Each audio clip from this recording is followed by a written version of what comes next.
I got out of the shower as I was cleaning off the mirror, and I saw fingers pushing through my window. He looked very demonic, and he said in like a really scruffy voice, he said, "Hey." I headed up that way, and my dog barked, and I looked over, and he was probably 20 feet away from me, walking straight towards me. He used her phone after he had killed her to add me on Facebook. I'm Jamie Beebe. And I'm Jake Deptula. We're the hosts of Strictly Stalking, bringing you heroic stories of those who have survived at the hands of a stalker. To hear these stories and more, listen to Strictly Stalking wherever you get your podcasts.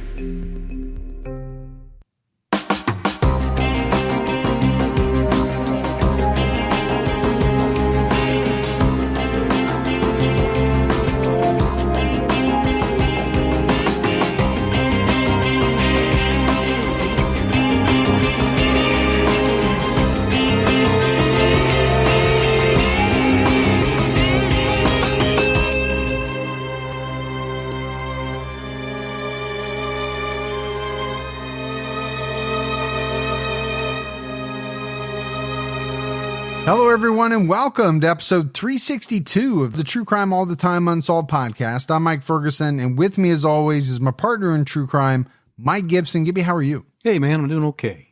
That's good to know. Yeah. You want to know how I'm doing? Okay, how you doing? I'm not happy. And why is that? Because we just recorded about 30 minutes of a podcast. We did. Before I noticed that the red recording light was not on. You have one job. I know. And I messed that job up. And it is squarely on my shoulders. You know why I wouldn't have messed it up? Because when my discipline from my black belt training that I just recently received. Yeah, you were talking about getting a black belt, but you were very evasive about what it's in. Yeah, that's what you do when you have a black belt. I assume it's like Gibby Kwando. You're both the sensei and the student, and you gave it to yourself. Very true, Grasshopper. Let's go ahead and give our Patreon shout outs. We have Melissa Porter. Hey, Melissa. Ilona. Hey, Ilona. Alicia RN79. Well, thanks, RN79. Mark. What's going on, Mark? Nick. Oh, Nick. Paula Wilson. There's Paula. Amanda Moss. Thank you so much, Moss. Angela Cass. Hey, Angela. Jason Krause. Well, thanks, Krause. And last but not least, Mom7X. Oh, we love Mom. Yeah, she sent us some stuff in the mailbag that we talked about on TCAT. And then if we go back into the vault, this week we selected Stephanie Nakasone. Hey, way to go, Steph. Yeah, we also had a great PayPal donation from Hesper Stacy. Thanks, Stacy. So we appreciate everyone who supports the show. Gibbs, right now we have an episode out on True Crime All the Time where we're talking about Tony Boyle. And this is a story that revolves around unions and a fight for the presidency. There's allegations of misuse of funds and ultimately an assassination. Oh, yeah, 3 people. Yeah, so check that out. Brutal. All right, buddy, are you ready to get into this episode of True Crime All the Time Unsolved? I am ready. We are talking about Lindy Chamberlain and the death of her daughter, Azaria. Lindy Chamberlain is an Australian woman who was convicted of murdering her 10-week-old daughter. Lindy claimed that a dingo attacked the infant and dragged her away from the family campsite, but investigators didn't believe her. And this is a pretty infamous case that has kind of made its way into pop culture over the years. Yeah, I mean, it started off with a movie back in the day with Meryl Streep, and then I think everybody our age, at least, that watched Seinfeld will remember Elaine saying that famous line. The dingo ate my baby. Yeah. Yeah. Obviously, it's going to be much more tragic in this story that we're getting ready to get into. It was, kind of funny when she said it, but not so much here. Alice Lynn Murchison was born in New Zealand in 1948. Her family moved to Australia in 1969. Lindy met a Seventh-day Adventist minister named Michael Chamberlain in Mount Isa, Queensland. They got married on November 18th, 1969. They were married for over 20 years. It's a long time together. Yeah. Yeah, it's a long time. By 1980, Lindy and Michael had 3 children, 6-year-old Aiden, 4-year-old Regan, and 10-week-old Azaria, who was born on June 11th, 1980. In August 1980, they decided to go on a family camping trip to Ayers Rock. Ayers Rock is a 348-meter monolith in the desert of Australia's Northern Territory. It's over 200 miles southwest of Alice Springs. Not a bad day hike. For you, maybe, and maybe for Jason Bourne. For me, that's a motorized vehicle ride. So did you ever go camping? Yeah, the family and I, we did quite a bit of camping when the kids were younger. Not so much as they got older, because, they had things to do. They had people they wanted to hang out with, their friends and that. But I always thought, camping was fun from the standpoint of, we had one big tent. All 4 of us were in sleeping bags in there together. It was just, it was a nice time, man. It might have been before the kids even had iPhones. So you roughed it. Yeah. So we were roughing it, but had a fire, made s'mores, did all that type of stuff. Always enjoyed camping too when I was younger. I just had to worry about the black bears around me. Yeah, you did a lot of that in Tennessee? Yeah. Yeah, those black bears, you got to be careful. They want my food. Ayers Rock was and still is a major tourist attraction. According to New York Times, before the family left for their camping trip, the chief park ranger told his superiors that dingoes were a threat to humans and that their numbers needed to be decreased. So the Chamberlains were looking forward to camping, right, and exploring the area with their children. They left home on August 13th, 1980, and arrived at the campground on the night of August 16th. On the morning of the 17th, Michael and the 2 boys went out to climb the rock. So, I mentioned a monolith, but it sounds like the rock was kind of the main attraction. Yeah. I mean, obviously people were there camping and all of that, but it was named Ayers Rock. So I'd love to see it one day. Yeah. Well, you and I have been talking about Australia quite a bit lately. It's been on my mind and I really want to go. But at the same time, I'm also very scared to go. Yeah. All those venomous things. Well, yeah, I keep thinking there are a lot of things that could hurt me, even though every time I talk about it, people email me and say, oh, that's out in the bush. If you're in the city, you're fine and all this. But I guess it's me watching some of these YouTube videos I watch where one of the guys is in Australia. He's always out camping by himself. He's fishing. It just looks really cool there. You want to be out in the bush, right? A little bit. Yeah. A little bit. I just don't want to get hurt. You want to be out there with a good tracker and a somebody with a high powered rifle and a medic. Lindy took baby Azaria with her to go explore a different rock formation called Fertility Cave. Outside the cave, Lindy encountered a dingo. She later told a detective she had a feeling that the dingo was, quote, casing the baby. Stalking, casing. That's a very specific word to use. And if true, alarming. Well, alarming with what we're getting ready to talk about, for sure. After sunset, the Chamberlains joined other campers at the communal grilling area. So they're out there camping, but it sounds like there's a lot of other people around them at this Ayers Rock, which makes sense if it's kind of a major tourist attraction. Yeah. You're probably not going to be out there alone. So you're out there in nature and enjoying some type of solitude, but not too much. Yeah. Yeah. If you got a communal grilling area, then you're not by yourself. Lindy held the baby while she and Michael spoke to Greg and Sally Lowe, who were also camping with their baby. Around 8 p.m., Sally Lowe walked to a trash can to dispose of some garbage. She noticed the dingo following her. Minutes later, Michael and his son Aiden threw a crust of bread to a dingo that appeared near the grill area. Lindy scolded them and said they shouldn't encourage the dingoes. I agree with her. And I guess we should probably talk about what a dingo is a little bit. there are some people here in North America who may have no idea what it is. I mean, it is essentially some type of breed of wild dog. And I think it's specific to Australia, if I'm not mistaken. And when I looked at pictures of dingoes, they were kind of all over the map. Some of them looked like wolves. Some of them or wolves, as you would say. And some of them had much narrower faces, almost like looking like greyhounds, not in the body, but in the face. Face. I was just thinking, 10-week-old baby, pretty young to go camping. Yeah, I thought that as well. I mean, it's always hard to kind of say what a parent does is wrong. I wouldn't say that. What I will say is I never took my kids camping when they were that young. I'm not saying it can't be done. I'm just saying that babies are needy at that age, and it's hard enough taking care of them in the comfort of home.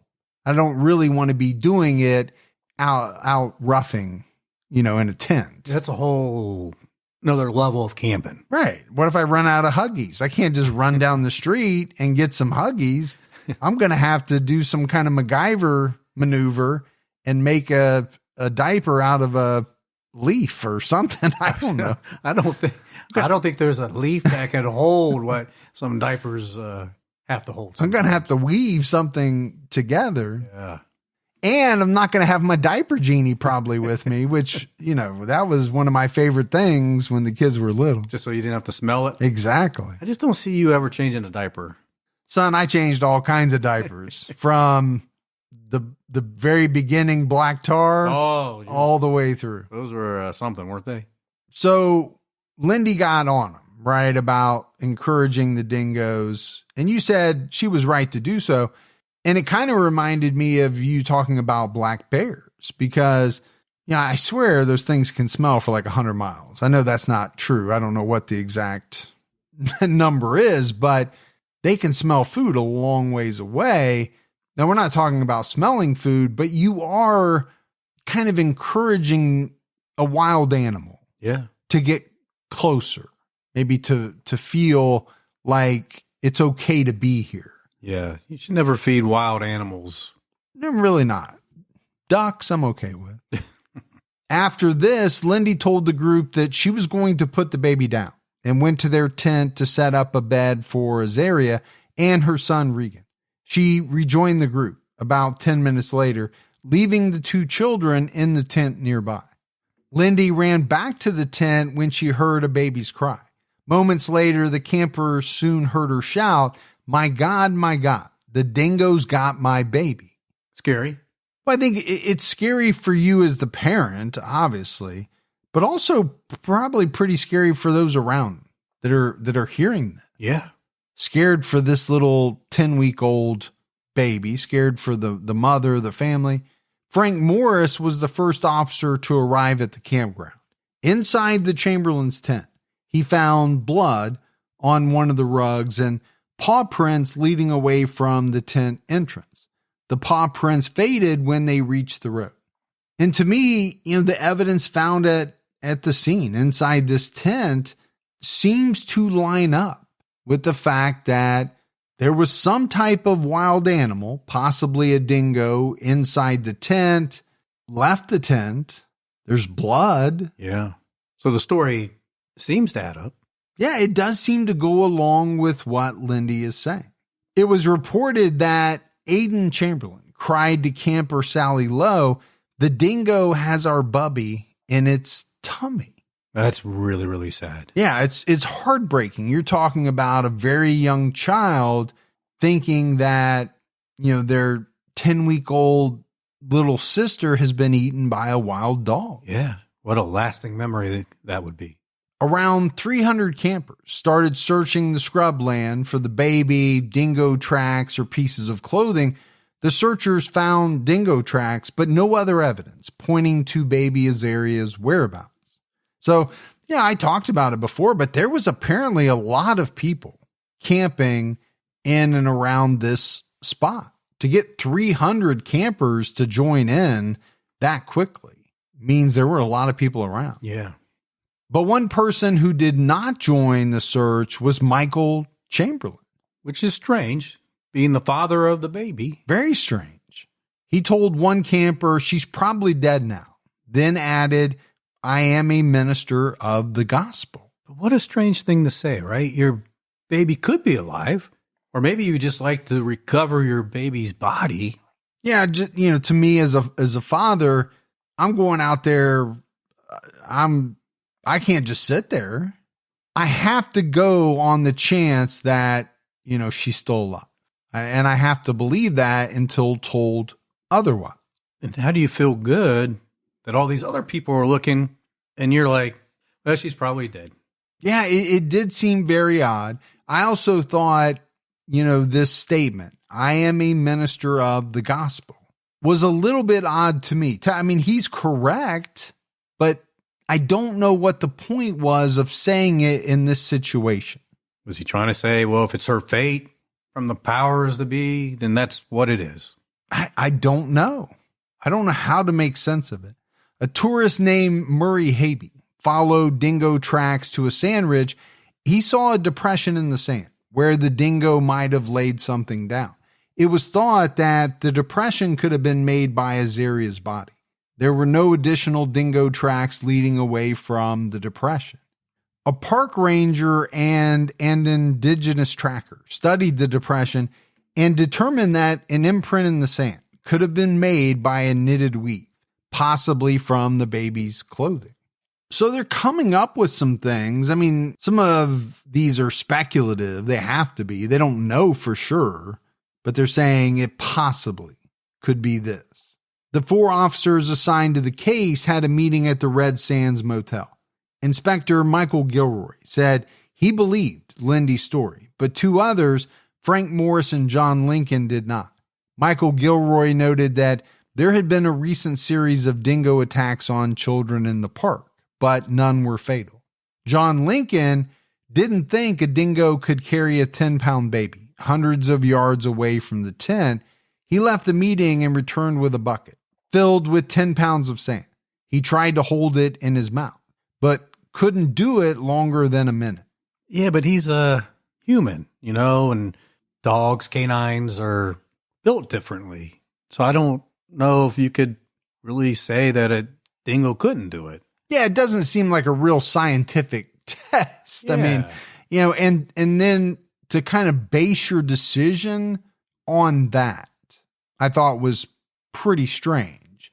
A dog's bite pressure versus a human, how hungry, when's the last time they ate? Yeah, their determination would be even more so. Right. What's your determination to carry a bucket of sand? Mine is very little. Yeah. But because I don't need to. But if that was a bucket of olives, you might carry it. And I hadn't eaten in a long time. And, you think, okay, a couple of 100 yards. Well, an American football field is 100 yards. Right. It's not that far. No. So 2 of those, could a dingo do that? I personally can't sit here and say they couldn't. Yeah, I don't know. I'm just thinking, if I had to carry a gallon and a half of milk in my mouth, I don't know how I do that, but that'd be about 10 pounds. I don't know, but I'd pay money to see it. Tried. We're doing it at CrimeCon. It'd be difficult. But again, the strength of your jaw, compared to a wild animal's, I don't know how you can equate the two. And their necks are different than our necks. That's absolutely true. I mean, the fact that an ant can carry X amount times its body weight. Yeah. Animals can do a lot of things that we cannot do. Don't even get me started on center of gravity and all that stuff when I gave that lecture, 10 years ago. You gave a whole lecture on nothing but center of gravity? Yeah, it was a very quick lecture. Baby Azaria's clothing was found by a tourist on August 24th, 1980.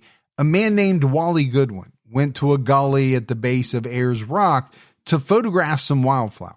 He found a densely foliated animal path and saw shredded clothes resting near a boulder. The clothing was determined to be a torn diaper and jumpsuit. But despite the evidence of a dingo attack, the police were highly suspicious of Lindy and Michael Chamberlain. And I'm struggling to figure out why. I really am at this point in the story. Let's look back at the animal tracks, the blood in the tent. Now, a torn diaper and a shredded jumpsuit is found. Right. Which could possibly lead you to believe there was an animal involved. And there was a lot of people around when they were cooking. It was only like 10 minutes when she left the grilling area to put the baby down and came back. Yeah, we're going to get into some of the details of what people may or may not have seen, heard, all of that. On August 28th, Detective Sergeant Graham Charlwood took over the investigation. He read Inspector Gilroy's first report. Gilroy reported that when Lindy brought Azaria to the doctor for a checkup, she was wearing all black. The doctor decided to look up the meaning of the name Azaria in the Dictionary of Names, which said that Azaria means sacrifice in the wilderness in Hebrew. However, it actually means helped by God. And those are two very different definitions. Very different spectrum. So if you're the police and you hear sacrifice in the wilderness and you're already suspicious of the Chamberlains, does that add to your suspicion? And my answer is, yeah, I think it would. This led to speculation that Azaria's death was some sort of religious sacrifice. Well, you take what they believe the meaning of the name is, and the fact that when she was at the medical office, she had black on, right? The funeral colors, even though I wear black to make myself look skinnier. And I guess this fuels their suspicion. Yeah, I'm struggling with it. I mean, a lot of people wear all black. It doesn't mean that they're participating in some type of religious sacrifice. Some people just like all black. Yeah, Johnny Cash. There you go.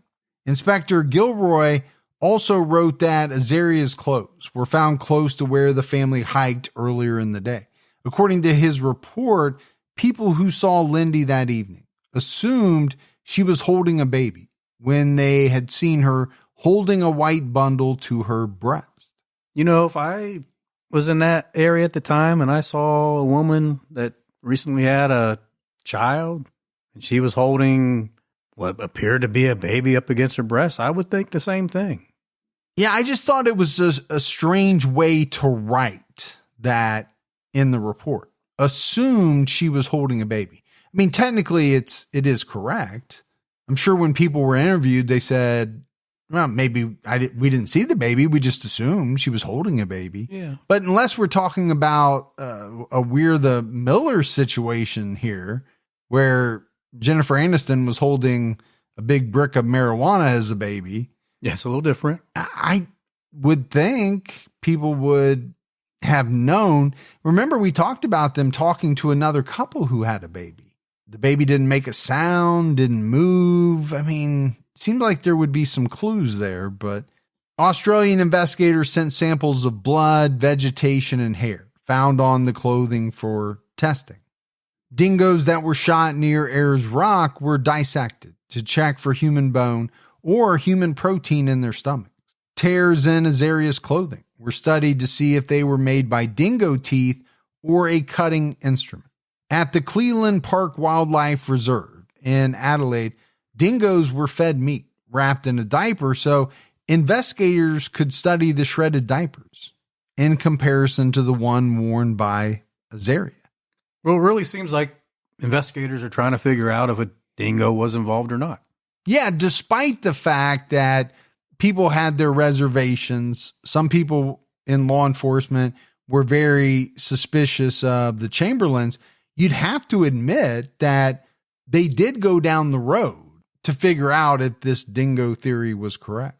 Meanwhile, there were rumors that the Chamberlains were somehow connected to the Jonestown mass suicide, which occurred just 2 years earlier. Another rumor was that Azaria was killed to atone for the sins of the Seventh-day Adventist Church.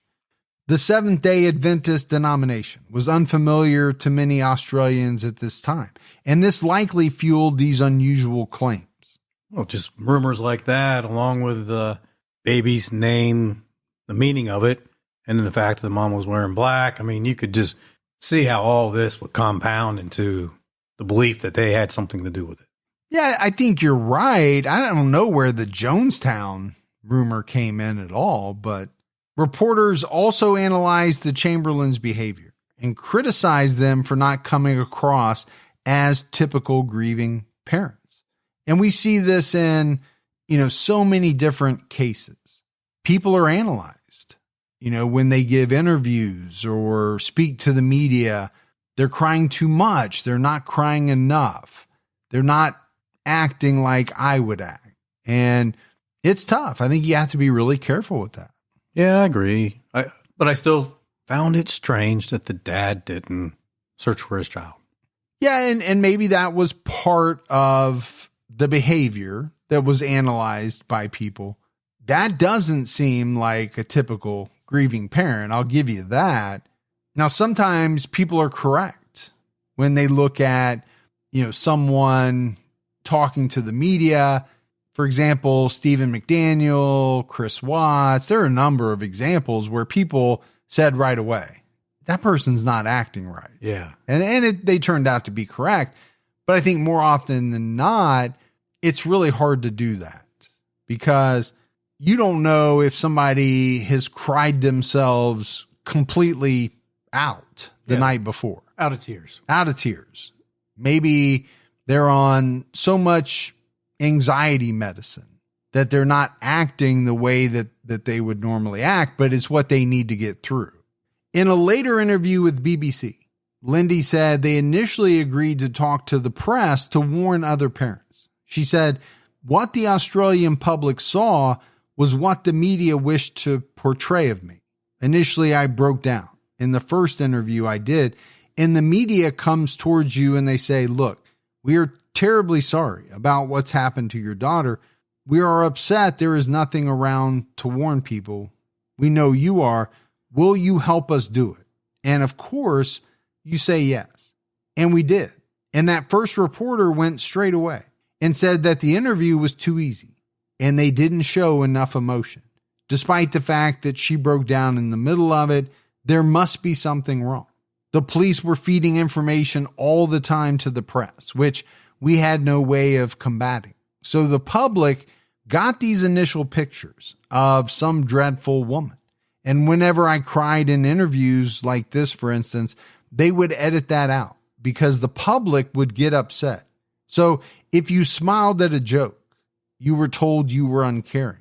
If you cried, you were acting. So this was the witch that everybody knew. And it's kind of what I was talking about before. Yeah, exactly. People have expectations of how they believe grieving parents should act.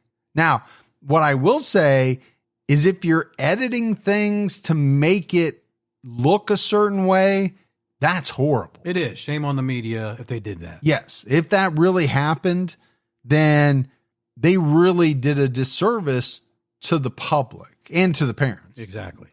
On October 1st, 1980, Lindy and Michael did separate interviews with a detective in Mount Isa.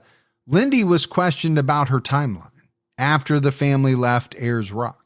According to Detective Sergeant Graham Charlwood, Lindy had what he called an unusual reaction when he suggested she undergo hypnosis to try to recall more details about the night of the attack.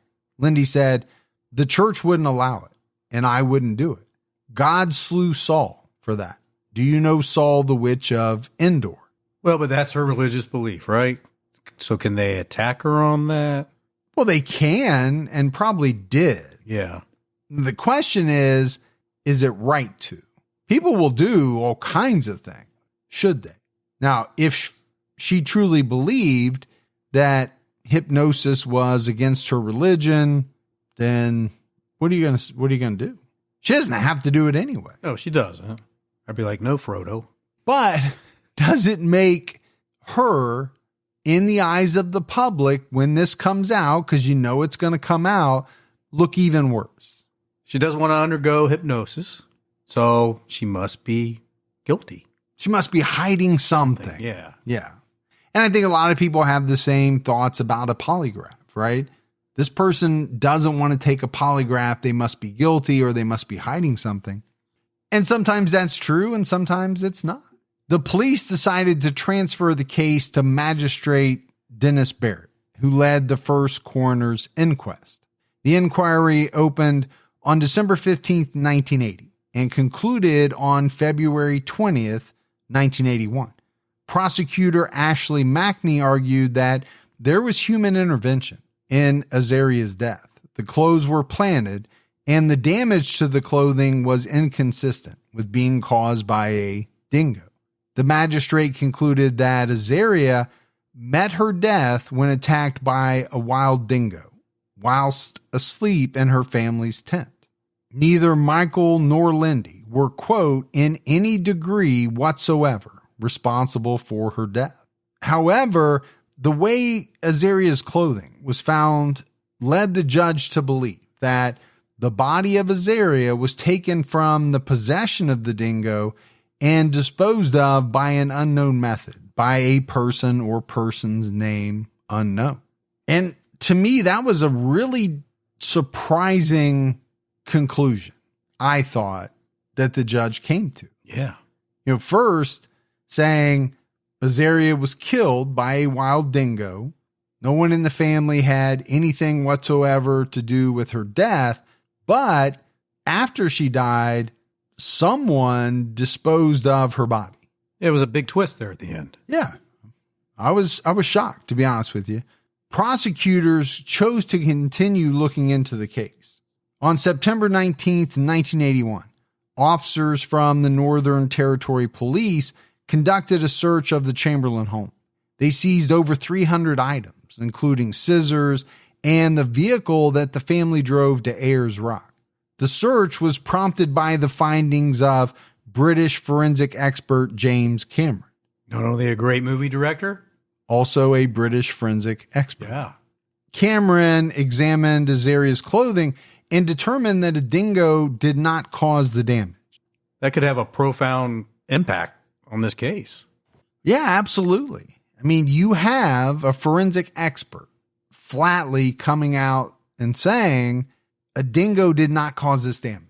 Lindy reportedly responded to his findings by saying, I didn't know there were any dingo experts in London.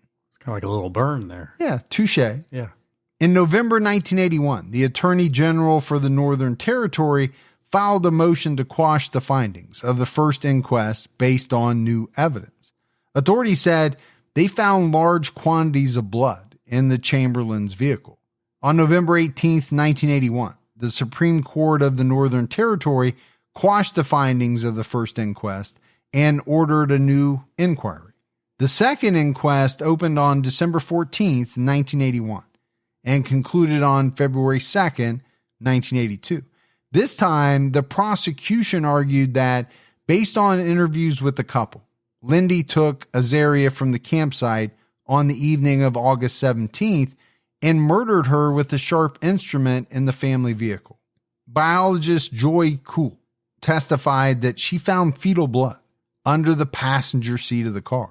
James Cameron testified that the tear on Azaria's jumpsuit was more consistent with scissors than a dingo's teeth. So this is really taking a turn. Yeah. I mean, this second inquest, much different than the first because, number one, they found this blood. And so you have a number of experts who are testifying, kind of backing up, or at least trying to back up, the prosecution's theory. At the end of the inquest, Coroner Jerry Galvin charged Lindy with murder and charged Michael with being an accessory after the fact. Lindy and Michael's trial opened on September 13th, 1982. And by this time, Lindy was pregnant with her fourth child. Prosecutor Ian Barker told the jury that Azaria died quickly because her throat was cut. He also noted that the prosecution would not suggest a motive for the murder, saying, Per the website Famous Trials, it is not part of our case that Mrs. Chamberlain had previously shown any ill will toward the child. And that's an interesting scenario to me. The prosecution coming right out and saying, hey, we're not going to tell you or even try to suggest what the motive was for Lindy to kill her 10-week-old baby. We're just going to say she did it. We don't know why she did it, but she did it. Barker called Lindy's story of the dingo attack a fanciful lie. The first witness was camper Sally Lowe. She testified Lindy was gone for 6 to 10 minutes on the night of the murder. Lowe said, I heard the baby cry, quite a serious cry, just before Lindy went to the tent, and claimed she saw a dingo leaving the campsite. On cross-examination, Lowe said she was positive she heard a baby cry, and the cry came from the Chamberlain's tent. And, I want to go back to Sally Lowe because I did think she was going to be an important part of this case, right? Lindy and Michael are talking to Sally and her husband. I didn't want to get into it earlier, but one of my big questions was, how could someone not have heard this baby cry? I've been around a lot of babies. Why is that? I've had a lot of nieces and nephews. And so family, not just strange, random babies. No, just family. And I think you would hear a baby when it cries. Well, here's the thing. Lindy couldn't have been the only one with the ability to hear this baby. I just think if there was other people around, they would have heard. When Sally is saying she heard. The other thing that she testified to was that, Lindy was only gone for 6 to 10 minutes. Yeah, pretty quick. Is that enough time to do all of the things that the prosecution claims she did? Maybe it is, maybe it isn't. I don't know. Right. But if the baby really was crying in the tent, I think it does change the prosecution's theory, or at least it puts it in doubt. Yeah, I agree with you. Sally's husband, Greg, was asked if he saw the Chamberlains cleaning blood from their vehicle. He said he never did. Witness Judy West testified that she heard Lindy shout, "The dingo's got my baby," about 5 to 10 minutes after she heard a dingo growl nearby. Before this, she had to run off a dingo that grabbed her 12-year-old daughter by the arm.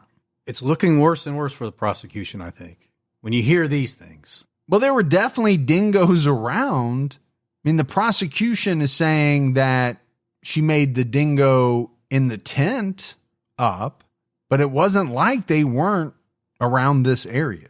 Witness Amy Whitaker testified that minutes after the attack, Michael Chamberlain appeared at the doorway of her camper and said, "A dingo has taken our baby, and she is probably dead by now." Again, going back to Michael, I do think some of his comments were strange. There's no other way for me to look at them. Right. But it doesn't mean what they said happened. No, it doesn't. I just find them strange. When Whitaker tried to comfort Lindy, Lindy said, "Whatever happens, it is God's will." And this is where, some people will say, okay, that's odd. And to some people it is. But to others who have a certain type of faith, maybe it's not. Yeah, I think just because that's what she says and that's how her belief as far as her religion goes, like you said, it's strange to some, but for her, it's normal. Whitaker testified that she saw Lindy and Michael walking alone into the bushland for 15 to 20 minutes.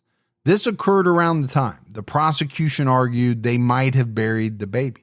The prosecution then called on Keith Linehan, who is described as a bleeding hitchhiker picked up by the Chamberlains in 1979.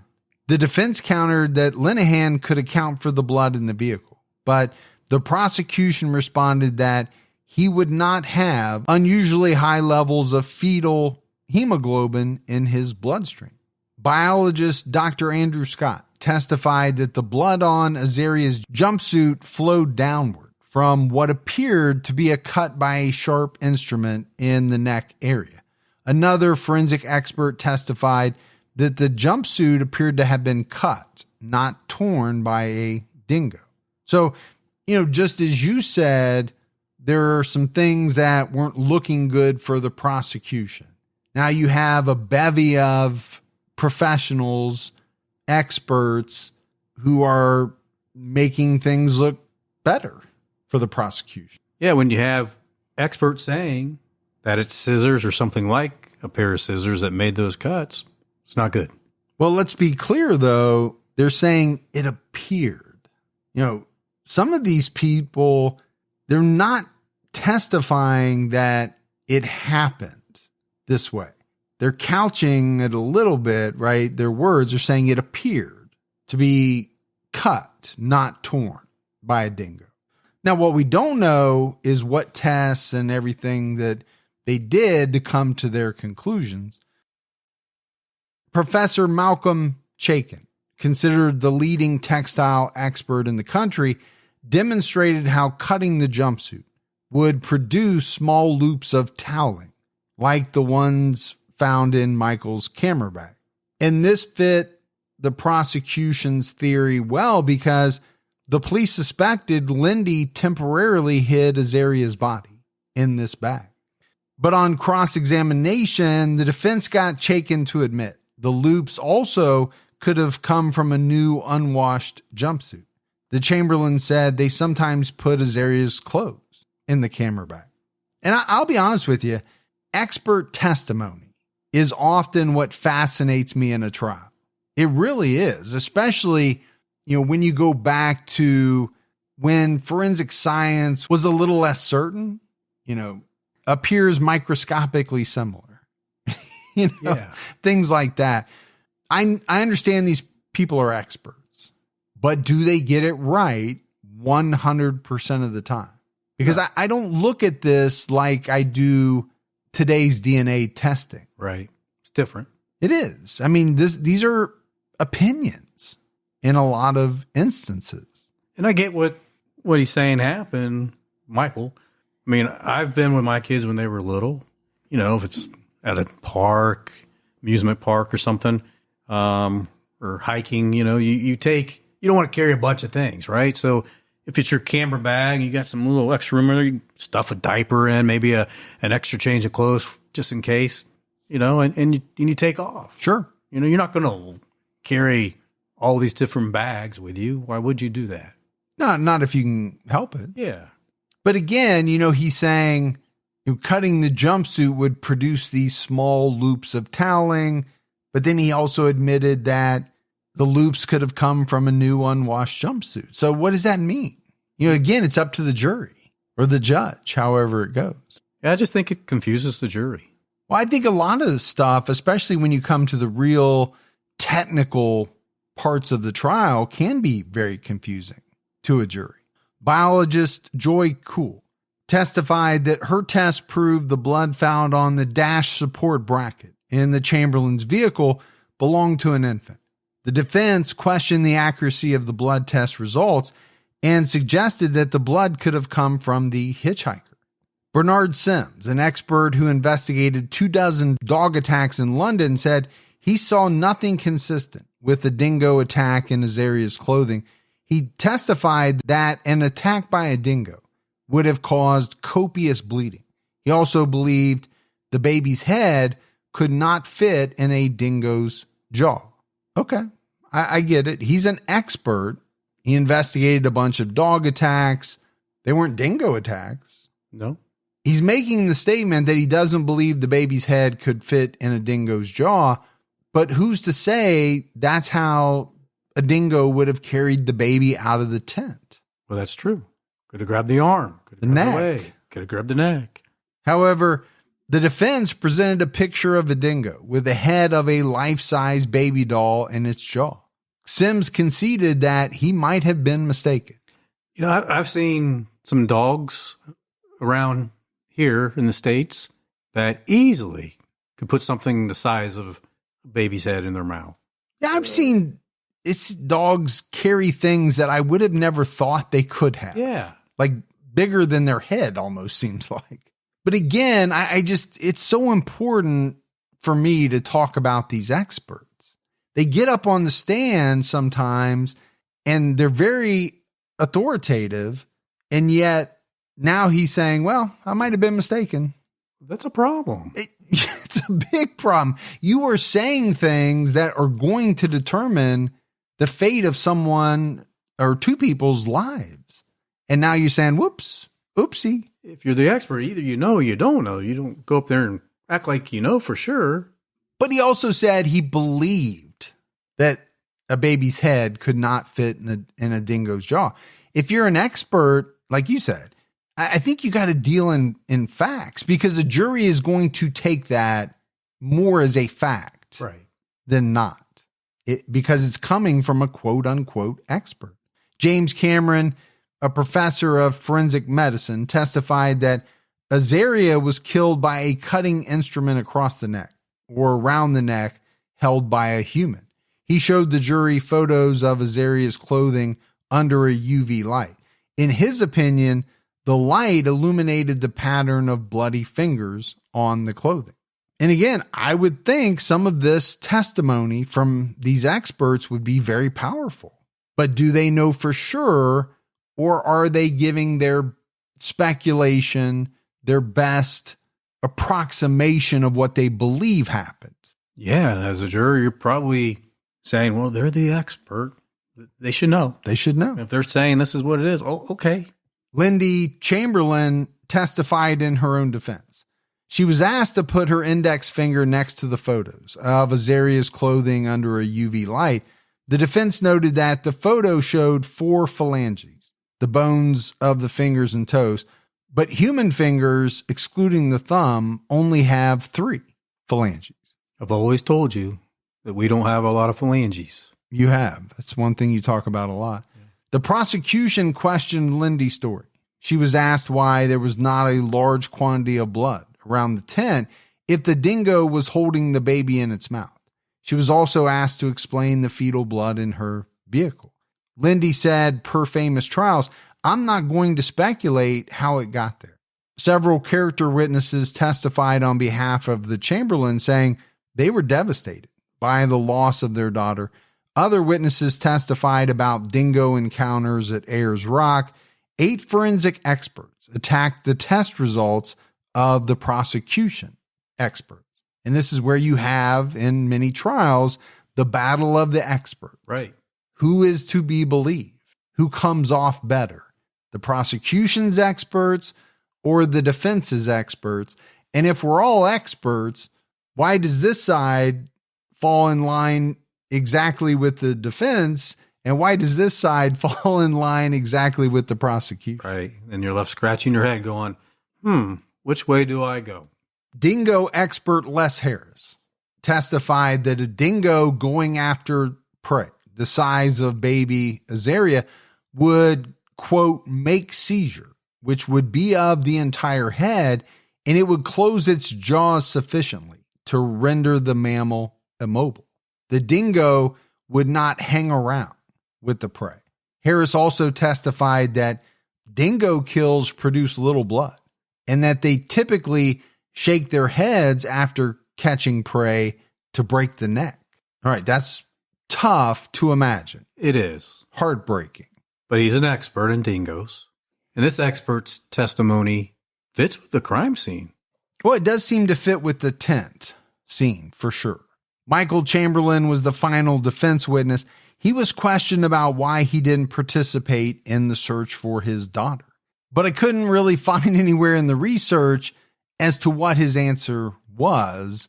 We already know that he said she was probably already dead. And we also said it didn't seem right, didn't make him look good. No. In closing, the defense told the jury that the prosecution had 2 years to think of a reason why Lindy would want to kill Azaria, but they had nothing. The prosecution conceded that there was no proven motive, but said it wasn't their job to find one. The prosecutor noted the lack of dingo hairs or drag marks near the tent, how no one saw a dingo carrying a baby, and the relatively undamaged condition of Azaria's jumpsuit. Before deliberations, the judge reminded the jury that witness Sally Lowe heard a baby crying on the night of August 17th, 1980.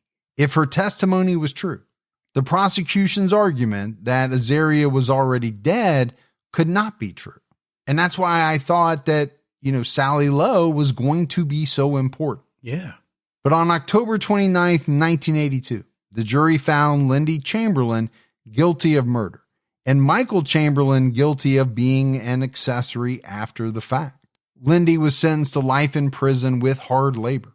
Michael's 18-month sentence was suspended. Hard labor. Lindy gave birth to her daughter, Kalia, on November 17th, 1982. 2 days later, she was released on bail, pending her appeal. If you had nothing to do with the death of your child, this is just a total nightmare, right? Absolutely. You've lost your child. You've probably spent all your money fighting for your freedom, and the whole world thinks you're a child killer. Yeah. Australia's federal court rejected Lindy's appeal in April 1983. The High Court refused to set aside the conviction 10 months later. In the years after her conviction, the Free Lindy movement gained momentum. New reports came to light that cast doubt on the prosecution's evidence. One report stated that the substance found in the Chamberlain's vehicle wasn't even blood. According to the National Museum of Australia, the spray pattern found under the dashboard was a sound-deadening bituminous compound applied during the car's manufacture. Wow. This is worse than these two hairs are microscopically similar, and one of them turns out to be a dog hair. Yeah. In 1984, 131,000 people signed petitions calling for Lindy's release. Lindy's application for a full judicial inquiry was rejected in November 1985, and her early release application was rejected later that month. Then the case took an unexpected turn in January 1986 when 31-year-old hiker David Brett died after falling off Ayers Rock. I'm assuming there's probably been a lot of people who have tried to climb Ayers Rock and slipped and fell to their death. I would think. 8 days later, his body was found below the bluff in an area full of dingo dens. According to the Sydney Morning Herald, the hiker was missing his hand, arm, and part of his leg, most likely from the fall and animal scavenging after death. On February 2nd, 1986, the police were searching for Brett's missing bones and found a white infant jacket. It matched the description of Azaria Chamberlain's missing jacket. It was found 150 meters from where her jumpsuit was found in 1980. Wow. And over near where the dingo's dens were. This evidence was enough to secure Lindy Chamberlain's freedom. She left prison on February 7th, 1986. And there really wasn't much in the research about why exactly this evidence was enough. My assumption was that it kind of disproved the prosecution's theory that they buried her because they would have buried the jacket with her. Yeah. That was my thought. I don't know if I'm correct or not. And the fact that they found the jacket over by the dingo's den. Yeah, I'm sure maybe that had something to do with it as well. But Lindy's legal battle wasn't over. Another inquiry into the case opened on May 8th, 1986. On May 22nd, 1987, the judge issued a report which said, per famous trials, it is extraordinary that the persons at the barbecue area at the time of and immediately after Azaria's disappearance accepted Mrs. Chamberlain's story and noted nothing about her appearance and conduct, suggesting she had just suddenly killed her daughter. I am far from being persuaded that Mrs. Chamberlain's account of having seen a dingo near the tent was false. If the evidence before the commission had been given at the trial judge would have been obliged to direct the jury to acquit the Chamberlains. Wow. And I think the judge has a real point there that we haven't touched on yet. This thought that Lindy left the barbecue area and killed her daughter and then walked back with no blood on her and was acting completely normal, Right. as if she had done nothing. Within that 6 to 10 minute time frame. It's tough. It's tough to believe. So, I mean, I understand what the judge is saying. On September 15th, 1988, the Northern Territory Court of Appeals quashed Lindy and Michael's convictions. Later that year, the Chamberlains traveled to Sydney to see a preview of the movie A Cry in the Dark, which is based on their story. Lindy also wrote a book titled Through My Eyes, which was published in 1990. Lindy and Michael divorced in 1991. In 1992, Lindy received $1.3 million from the government for wrongful imprisonment. And we see this quite a bit. You know, we said they were married for 20 years. Now, there was a chunk of that time where she was incarcerated. Right. It's often very tough for couples to stay together in the wake of, you know, a tragic event like losing a child. Yeah. Now, add on top of that, the fact that they're accused, charged, and then convicted of being responsible. And I don't know. Well, and you have the media picking you apart. You have even the public picking you apart. In December of 1992, Lindy married Rick Creighton, an American publisher she met on a speaking tour in the U.S. They lived in Seattle and then returned to Australia in 1998. While Lindy was living in the U.S., another coroner's inquest took place in November 1995. This time, it was what was called a paper inquest. On December 15th, 1995, coroner John Lowndes concluded Azaria's cause of death could not be determined. And I'll be real honest with you, Gibbs, I don't know how it could have come out any other way. Sure. No body, right? How can you have a cause of death? On August 6, 2004, Frank Cole, a retiree from Melbourne, took a lie detector test to verify his story that he shot the dingo that killed Azaria Chamberlain in August 1980. He claimed he showed her body to his companions. He passed the polygraph, but Lindy expressed doubts about his story. And to me, this was a very strange part of this story. Why would he not have contacted the authorities? Yeah, why not bring that forward? It's important information, not only for the authorities to know, but also the family. Unless he was doing something he shouldn't have been doing and was afraid to come forward. I don't know. Yeah. In February 2012, a fourth coroner's inquest into the death of Azaria Chamberlain was opened. Coroner Elizabeth Morris heard evidence about 3 fatal dingo attacks on children that had occurred since the third inquest. So, I mean, these are not uncommon, apparently. On June 12, 2012, Coroner Morris concluded that a dingo killed Azaria Chamberlain. The family received a death certificate that verified her cause of death. Now, I have to be consistent. You know, I said, I don't know how they could have determined a cause of death. I'm not really sure how this coroner can say with certainty that a dingo killed her. I do believe that it's more likely than not that that's what happened. Sure. Yeah, me too. And maybe that's enough. I don't know. But to be able to conclusively 100% say that, I don't know how anyone can. But maybe that's not the criteria that's necessary. Right. As quoted by The Guardian, Lindy said after the ruling, "No longer will Australians be able to say dingoes are not dangerous and will only attack if provoked. We love this beautiful country, but it is dangerous, and we would ask all Australians to be aware of this and take appropriate steps and not wait for someone else to do it for them." Well, dingoes are a wild animal. Wild animals can be dangerous. Michael Chamberlain died on January 9th, 2017 from complications of acute leukemia. He was 72 years old. Michael remarried and had been his wife's full-time caretaker since she suffered a stroke in 2011. Lindy made headlines in October 2023 when she spoke out after Australian mother Kathleen Folbig was pardoned and released from prison. Kathleen served 20 years after she was wrongfully convicted of murdering her 4 young children. Lindy told Australian Women's Weekly, Kathleen's case has once again really slapped this in the public's face. For years, I've had something on my mind that needs fixing, needs comment. Kathleen Folbig's case has made me think that perhaps the public is now ready to listen to what I have to say. Lindy discussed how the blood found in her car was not actually blood.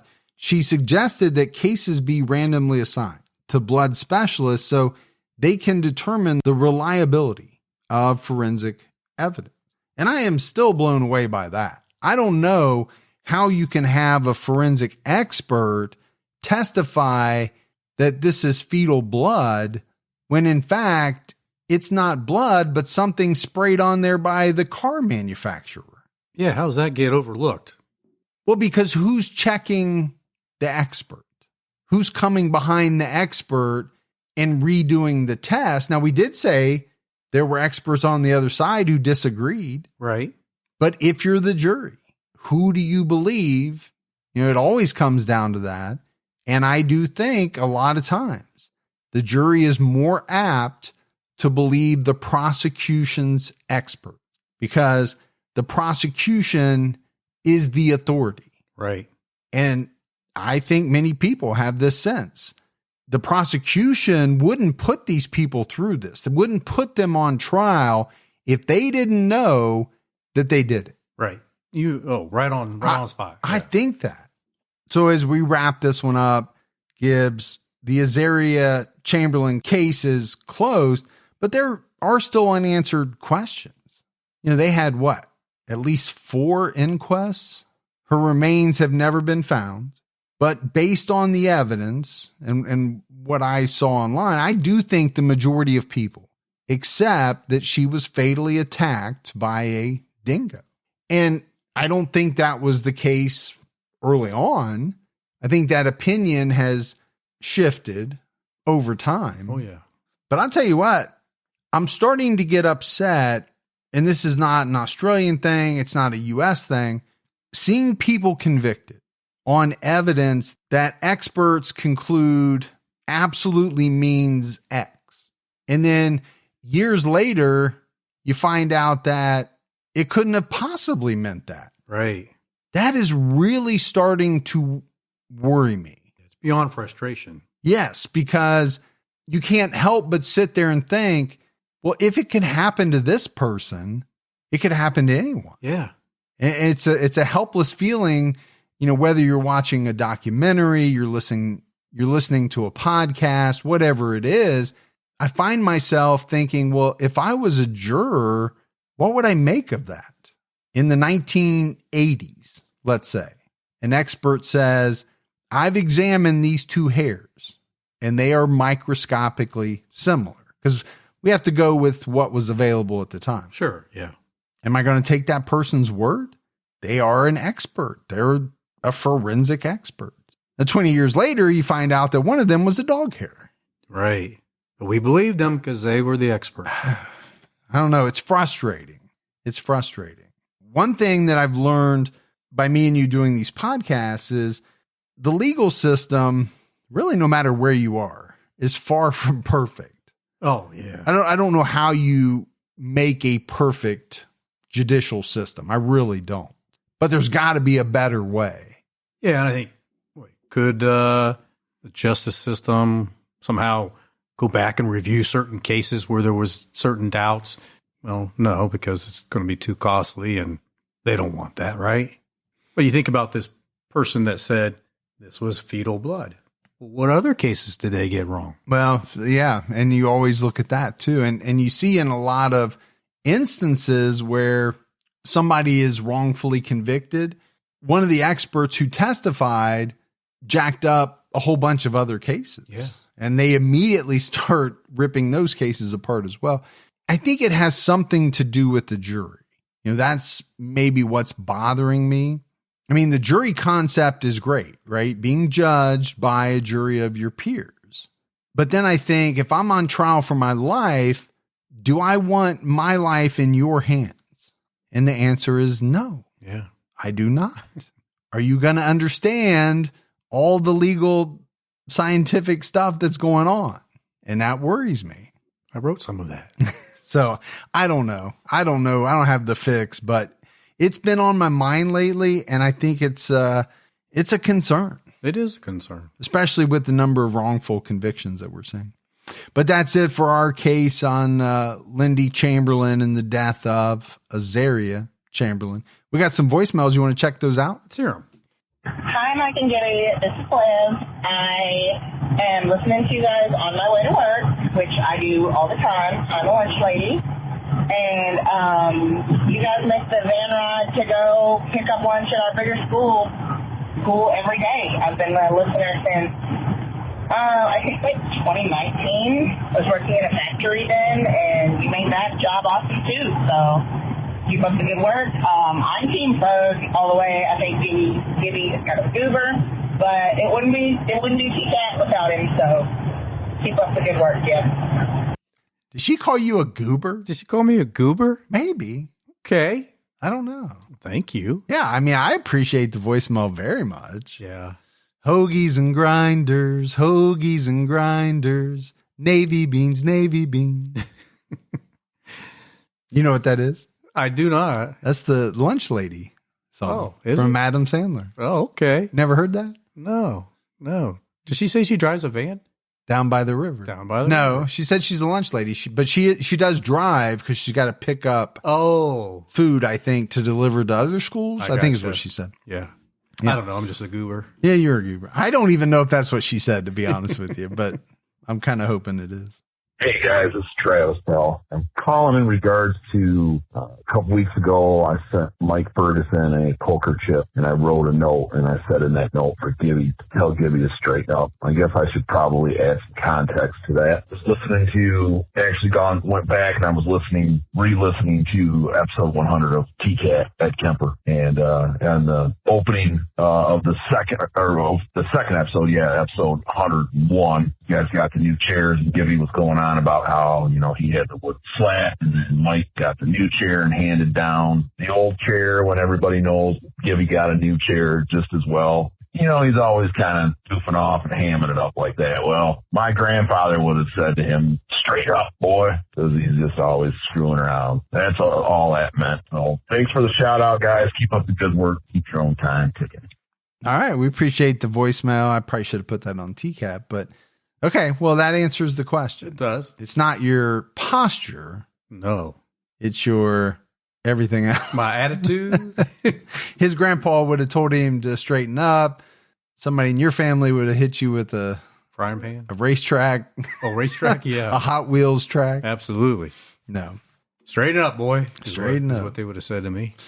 Oh, grandpas. Yeah. All right, buddy. That is it for another episode of True Crime All the Time Unsolved. So for Mike and Gibby, stay safe and keep your own time ticking, goober.